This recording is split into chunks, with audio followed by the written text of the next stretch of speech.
What if 45 minutes a week in a hot wooden room could lower your blood pressure as much as a prescription drug? That's not a wellness influencer claim. That's a 2022 randomized controlled trial, and the number it landed on was an 8 mmHg drop in systolic blood pressure. Even more surprising, the exercise group in that same study barely moved the needle on blood pressure at all. The sauna was doing the heavy lifting. Let me show you exactly what they did and why this stack works. Hey everyone, welcome back. Today we're unpacking one of the most underrated cardiovascular interventions in the research right now, pairing a short post-workout sauna session with regular exercise. We'll walk through the actual 8-week protocol, the mechanisms behind why heat lowers blood pressure, the safety pieces you genuinely need to know, and a few realistic alternatives if you don't have a sauna.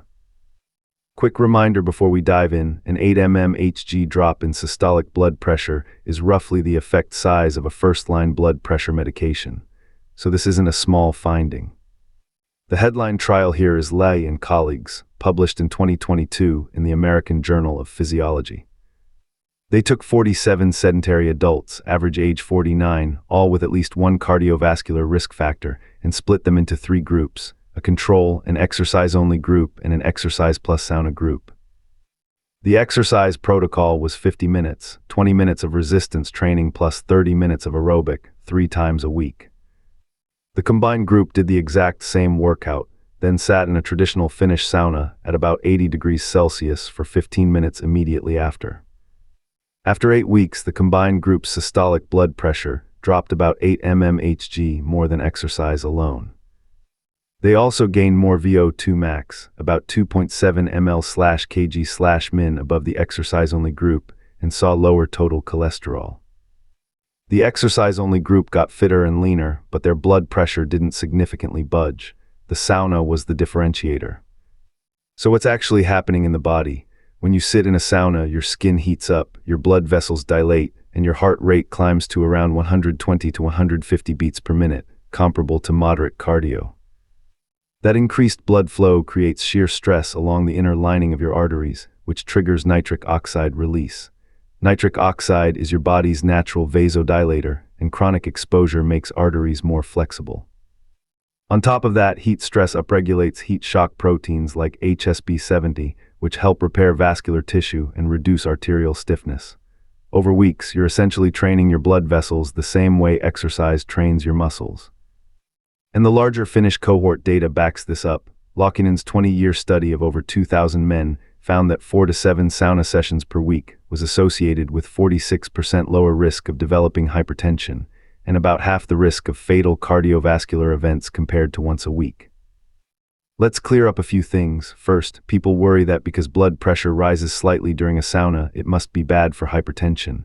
Acutely, yes, it ticks up like during light exercise, but it drops below baseline during cooldown, and across weeks the net effect is lower blood pressure.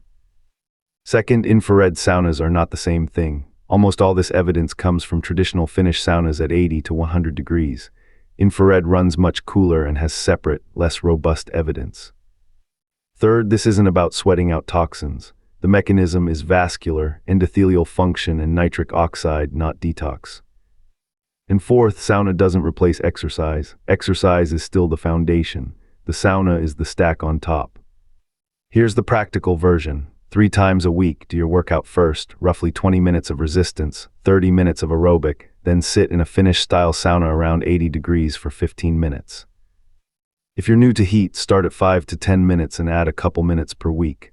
Hydrate aggressively before and after, and when you step out, sit upright for at least 5 minutes before standing so you don't get lightheaded. Now the safety piece, because this matters. If you're on blood pressure medication, beta blockers, ACE inhibitors, diuretics, talk to your prescriber before starting a regular sauna routine. As your blood pressure drops, your doses may need adjustment, and some of these meds stack with heat in ways that can cause fainting. Skip the sauna if you have uncontrolled hypertension, recent heart attack, severe aortic stenosis, or active arrhythmias.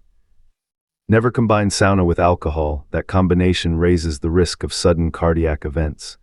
And if you wear a transdermal patch like nicotine or HRT, take it off before going in, because heat dramatically increases absorption. If you don't have access to a sauna, A recent crossover study found that 40 minutes in a hot tub or bath around 40 degrees produced a similar 7 mmHg drop in 24-hour systolic blood pressure, so a hot bath is a legitimate alternative. So here's what the evidence actually supports.